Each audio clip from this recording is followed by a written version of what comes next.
The rain hammered against the warped glass of the attic window, each drop a tiny drumbeat in the symphony of the storm. Lightning flashed, illuminating the dust motes dancing in the stale air, and for a fleeting moment I saw her face, pale, drawn, and etched with a grief so profound it seemed to pull the very life from her. Eleanor, they called her. A woman adrift in a sea of sorrow, clinging to the wreckage of her shattered life. Her husband, a good man by all accounts, had been snatched away by a drunk driver, leaving her alone in that creaking old house with nothing but memories and the gnawing emptiness of loss. She had come to me, a last resort, clutching a faded photograph of her beloved. "Bring him back," she'd begged, her voice a dry rasp. "Just for a moment, I need to say goodbye." I'd tried to explain, to tell her the dangers of tampering with the veil, but her despair was a powerful force, and in the end, I relented. The séance was set for midnight.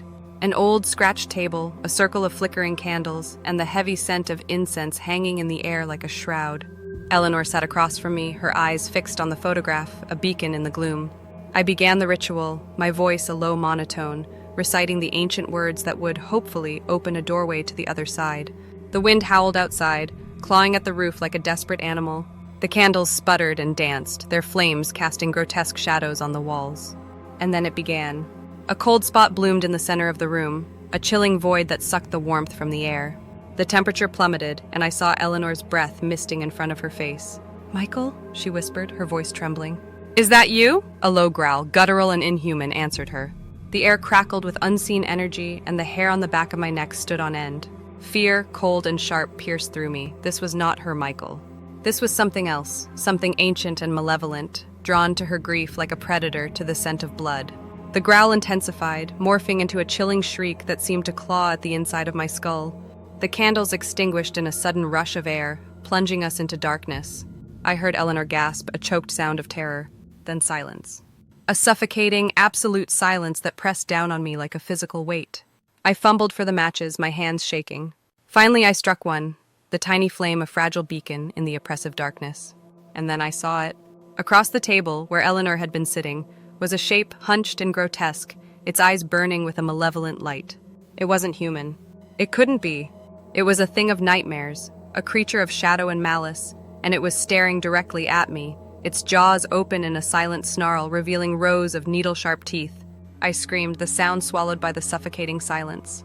The match slipped from my numb fingers, plunging us back into darkness. I scrambled back, my heart pounding against my ribs like a trapped bird. Something cold and slimy brushed against my hand, and I recoiled in horror. Then a voice, a whisper that slithered into my ear, cold and insidious. "You should not have interfered," it hissed. "Now you will pay."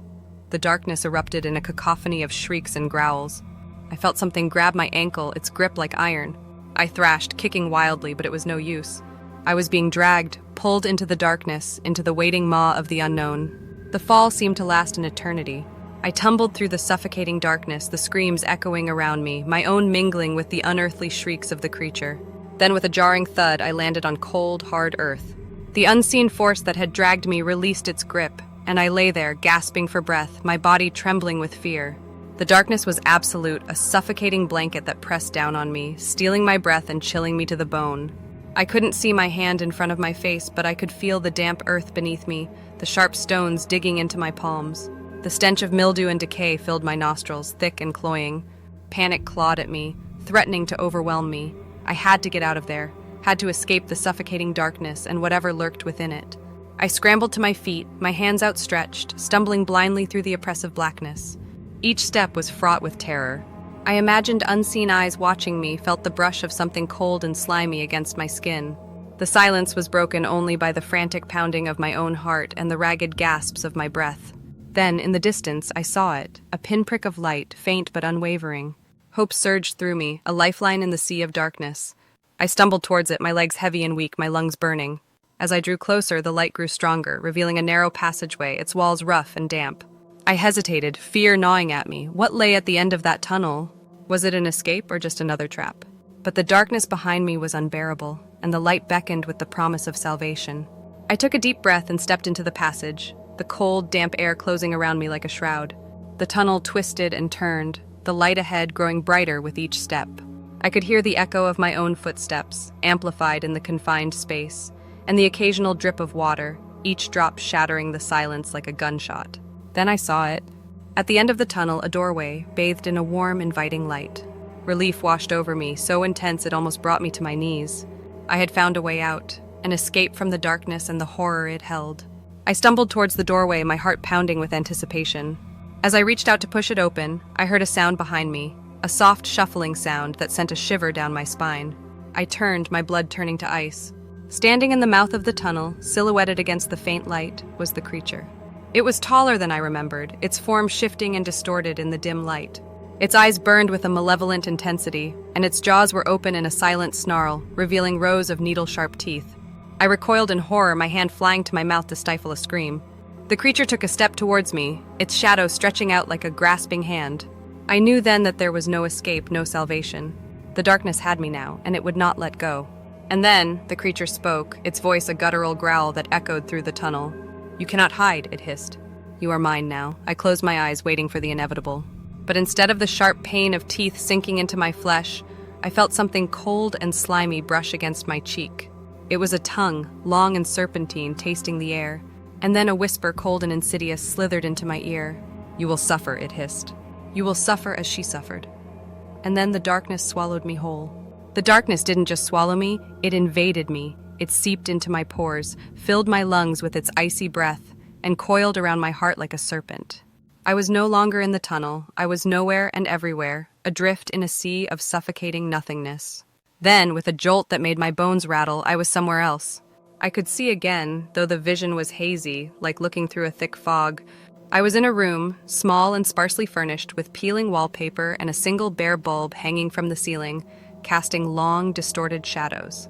Eleanor was there, huddled in the corner, her eyes wide with terror. But something was wrong. Her skin was pale and translucent, her hair lank and lifeless. She looked hollowed out, like a puppet with its strings cut. The creature materialized beside her, its form flickering in and out of focus, like a nightmare struggling to take shape. It reached out a skeletal hand and caressed her cheek, and I heard her whimper, a low, mournful sound that tore at my soul. "You see?" the creature hissed, its voice a grating rasp that echoed in the small room. "You see what becomes of those who defy me?" Eleanor turned her head, her eyes meeting mine. But there was no recognition in them, only a blank, empty despair. And then she spoke, but it wasn't her voice. It was the creature's voice, cold and malevolent, issuing from her lips. "You will join us," it said. "You will become one of us." Eleanor, or whatever she was now, rose to her feet, her movements jerky and unnatural. She began to walk towards me, her eyes fixed on mine with a chilling intensity. I tried to back away, but I was frozen in place, my limbs heavy and unresponsive. As she drew closer, I saw the changes. Her skin was becoming translucent, her veins dark and prominent beneath the surface. Her fingers elongated, the nails thickening and curving into claws. Her teeth sharpened, her lips pulling back in a grotesque snarl. She was becoming one of them. Terror seized me, a primal fear that clawed at my throat and choked the breath from my lungs. I thrashed against the invisible bonds that held me, but it was no use. I was helpless, a fly caught in a spider's web. Eleanor, now a monstrous parody of her former self, reached out and grabbed my arm, her grip like iron. Her touch was icy cold, sending a shiver down my spine. I could feel her claws digging into my flesh, drawing blood. "Soon," she hissed, her voice a guttural growl. "Soon you will be like us." And then the vision shifted again. I was no longer in the room, but in a vast, empty space, filled with a swirling mist that obscured everything beyond arm's reach. I could hear screams echoing through the void, lost and mournful. And then I saw them. Shapes, hundreds of them, emerging from the mist. They were all like Eleanor, their forms twisted and distorted, their eyes burning with a malevolent light. They were the lost souls, the victims of the creature, trapped in this eternal twilight realm. They reached for me, their hands grasping, their voices a chorus of whispers and moans. I tried to shield myself, but they were everywhere, closing in on me, their touch cold and clammy. And then I saw him. Michael? He was standing in the midst of the throng, his face pale and drawn, his eyes filled with a profound sadness. He reached out to me, his hand outstretched, and I saw the plea in his eyes. "Help me," he whispered. "Help us." And then the darkness closed in again, swallowing me whole, and the screams of the damned filled my ears. The darkness receded, leaving me sprawled on the cold, damp floor of the attic room. The single bare bulb flickered overhead, casting grotesque shadows that danced and writhed on the peeling walls. My heart hammered against my ribs, and my breath came in ragged gasps. The screams of the damned still echoed in my ears, a haunting chorus that threatened to drive me mad. I pushed myself up, my body aching, my mind reeling. The séance table lay overturned, the candles scattered across the floor, their wax pooling like congealed blood. The air was heavy with the stench of burnt incense and something else, something foul and ancient, like the breath of a tomb. Eleanor was gone. Panic clawed at me, a suffocating wave that threatened to drown me. I had to get out of there, had to escape the suffocating confines of that cursed house. I stumbled towards the door, my hands outstretched, groping for the latch, but the door wouldn't open. It was stuck, jammed tight as if held by an unseen force. I rattled the handle, my desperation growing with every passing second. I threw my weight against the door, but it wouldn't budge. Then I heard it. A soft shuffling sound behind me, slow, deliberate, like something dragging itself across the floor. I turned, my blood turning to ice. Standing in the shadows, its form flickering in and out of focus, was the creature. It was taller now, its limbs elongated and grotesque, its skin a sickly gray that seemed to absorb the light. Its eyes burned with a malevolent intensity, and its jaws were open in a silent snarl, revealing rows of needle-sharp teeth. I recoiled in horror, my back pressing against the unyielding door. The creature took a step towards me, its shadow stretching out like a grasping hand. I knew then that there was no escape, no salvation. The darkness had me now, and it would not let go. "You cannot hide!" it hissed, its voice a guttural growl that echoed through the room. "You are mine now." It lunged at me, its claws outstretched, its jaws gaping wide. I screamed, the sound swallowed by the oppressive silence. I closed my eyes, waiting for the inevitable, but the pain never came. Instead, I heard a crash, a sound of splintering wood. I opened my eyes to see the creature reeling back, a look of surprise and pain etched on its monstrous face. Standing in the doorway, bathed in a shaft of moonlight, was a figure, tall and imposing. It was Michael, but he was different. His eyes glowed with an otherworldly light, and his skin shimmered with an ethereal sheen. He raised his hand, and a bolt of pure energy shot out, striking the creature in the chest. The creature shrieked, its form flickering and distorting, and then it vanished, leaving behind only a lingering stench of decay. Michael turned to me, his expression softening. "It's all right," he said, his voice calm and reassuring. "I'm here now." Relief washed over me, so intense it almost brought me to my knees. I was safe. Michael had saved me. But as I looked at him, a chilling realization dawned on me. Michael was no longer the man I had known. He was something else, something more. He was one of them. And then I saw it.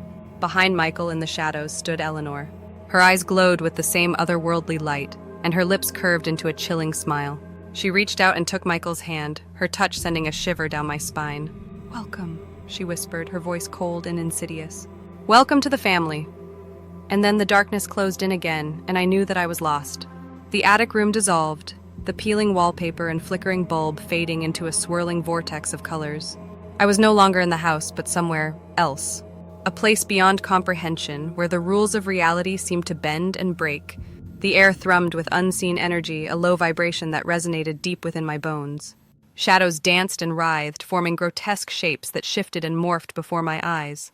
The screams of the damned were still there, but now they were closer, louder, a cacophony of torment that filled my ears and clawed at my sanity. Then I saw them. Michael and Eleanor hand in hand, their forms shimmering with an ethereal glow. They were no longer human, not in any sense I could understand. Their eyes burned with an alien light, and their smiles were predatory, revealing rows of sharp, inhuman teeth. "Welcome," Eleanor whispered, her voice echoing through the vast, empty space. "Welcome to your new reality." Michael stepped forward, his hand outstretched. "Join us," he said, his voice a chilling echo of the man I once knew. "Embrace the power, embrace the darkness." I recoiled, fear gripping me like a vice. This wasn't the afterlife I had imagined. This was a nightmare, a twisted mockery of existence. "No," I croaked, my voice hoarse and weak. "I won't." Eleanor's smile widened, revealing the full extent of her transformation. "You have no choice," she hissed. "You belong to us now." The shadows around us coalesced, forming a swirling vortex that pulled me towards them. I struggled against the unseen force, but it was no use. I was being drawn into the abyss, into the heart of the darkness. As I fell, I saw glimpses of other worlds, other realities. Twisted landscapes filled with grotesque creatures, cities built of bone and shadow, oceans of blood stretching to the horizon. The screams grew louder, a chorus of agony and despair that threatened to shatter my mind. Then I landed. Not on solid ground, but on something soft and yielding, like rotting flesh. The stench was overwhelming, a nauseating blend of decay and something else, something ancient and evil. I opened my eyes to see a landscape of unimaginable horror. Twisted trees with branches like skeletal arms reached towards the sky, their leaves dripping with a viscous black fluid. The ground was littered with bones, human and animal, bleached white by the passage of time. And in the distance, I saw a city, its towers built of skulls and its streets paved with the flesh of the damned. This was the realm of the creature, the place where it held dominion over the lost souls. And now I was one of them. A figure emerged from the shadows, its form tall and imposing. It was the creature, its eyes burning with a malevolent light. It approached me, its claws outstretched, its jaws open in a silent snarl. "You are mine now!" it hissed, its voice a guttural growl that echoed through the desolate landscape. "And you will suffer for eternity." It lunged at me, its claws tearing at my flesh, its teeth sinking into my throat. I screamed, the sound swallowed by the oppressive silence of the damned. And then I knew no more. The creature's claws raked across my face, a searing pain that jolted me back to a horrifying semblance of consciousness. I was no longer in the desolate landscape, but back in the attic room, sprawled on the floor amidst the scattered candles and overturned furniture. The single bulb flickered overhead, casting long, distorted shadows that danced and writhed like the creatures in my nightmare. But the nightmare wasn't over. The creature loomed over me, its form no longer flickering and indistinct, but solid and horrifyingly real.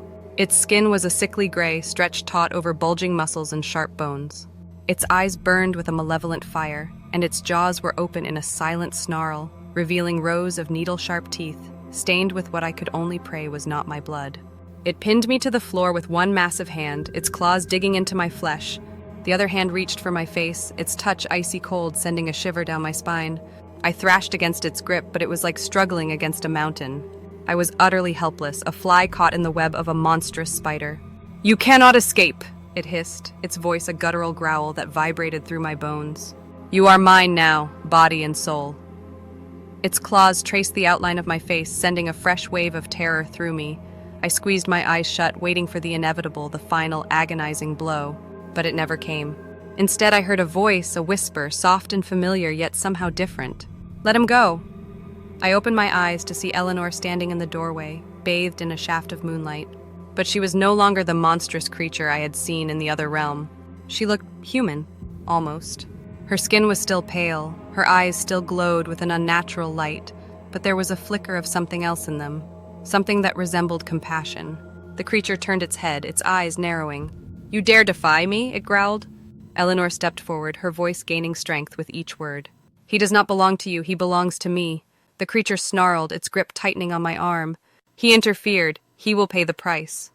"He paid the price by coming here," Eleanor said, her voice rising. "He has suffered enough." A tense silence filled the room, broken only by the sound of my ragged breathing and the creature's low growl. The air crackled with unseen energy, a battle of wills raging between the two beings. Then, to my astonishment, the creature released me. It stepped back, its eyes still fixed on Eleanor, its expression a mixture of rage and confusion. "Very well," it hissed. "He is yours, but do not think for a moment that this is over. He will be mine eventually. They all are." And with a final chilling growl, it vanished, leaving behind only a lingering stench of decay and the echo of its threat hanging in the air. Eleanor rushed to my side, her touch gentle as she helped me to sit up. "Are you all right?" she asked, her voice filled with concern. I stared at her, my mind reeling. What happened?" I stammered. Eleanor's eyes softened. "I don't know," she said. "But I couldn't let it hurt you. Not after everything you've done for me." She helped me to my feet, her touch sending a shiver down my spine. I couldn't shake the feeling that something was wrong, that this wasn't the end. The creature's words echoed in my mind. "He will be mine eventually."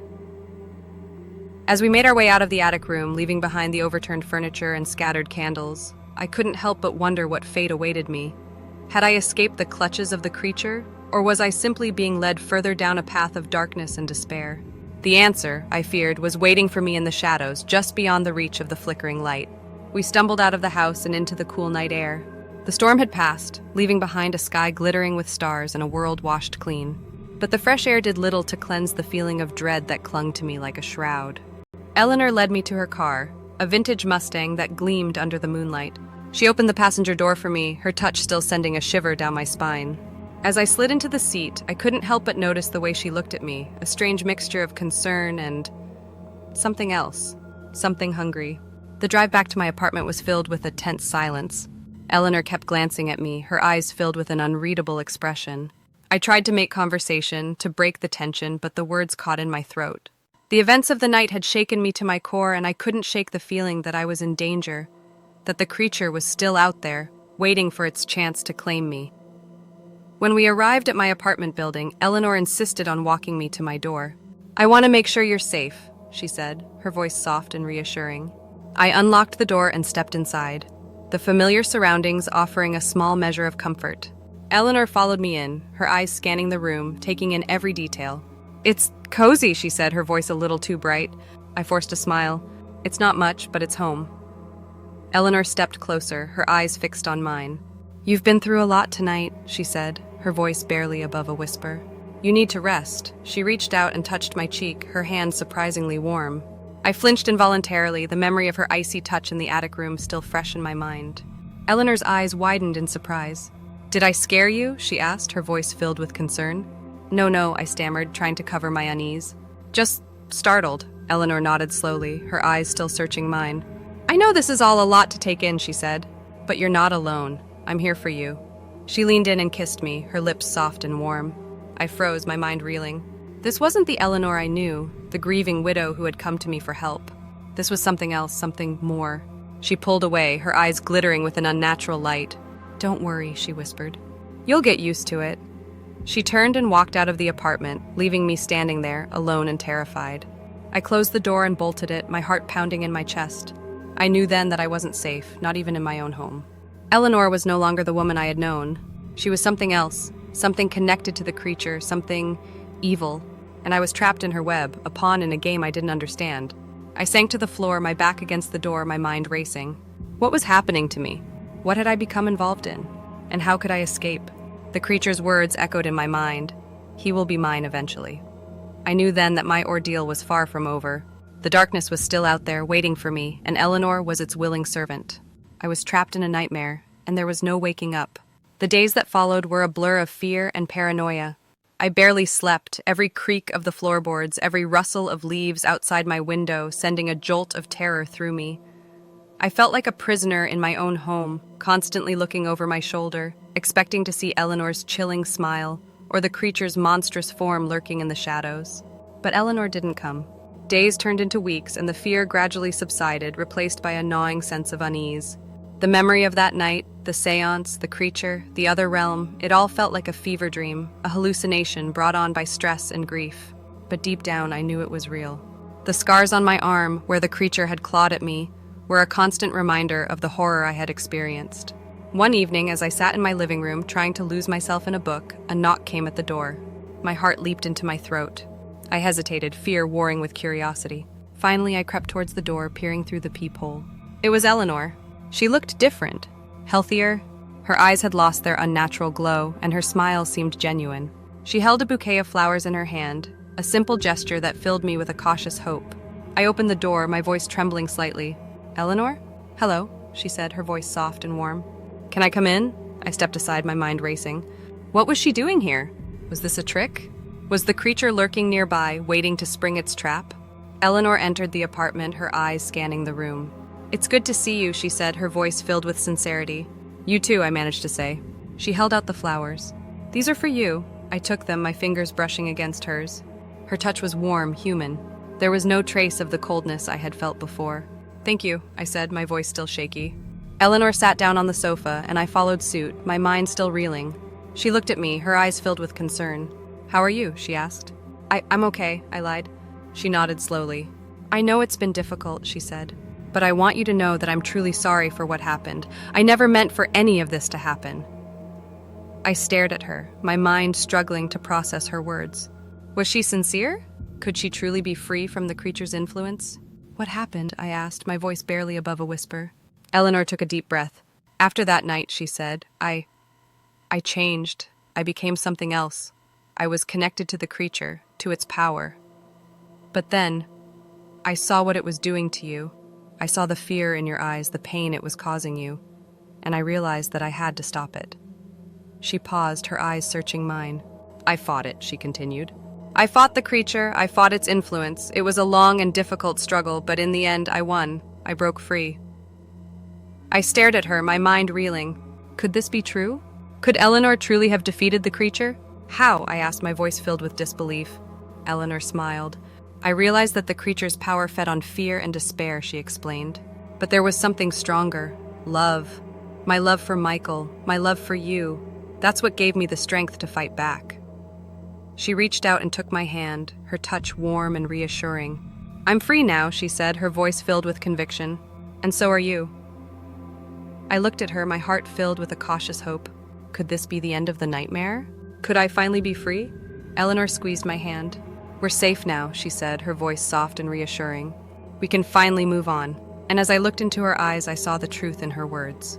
The darkness was gone, replaced by a light of hope and healing. The nightmare was finally over. We sat there for a long time, hand in hand, the silence filled with a sense of peace and newfound freedom. The creature was gone, its power broken. And we were left, not unscathed, but stronger, bound together by a shared experience that had forged an unbreakable bond. The future was uncertain, but for the first time in a long time, I felt a glimmer of hope. The darkness had been vanquished and a new dawn was breaking. And in that dawn, I saw the promise of a new beginning, a chance to heal, to love, and to live again.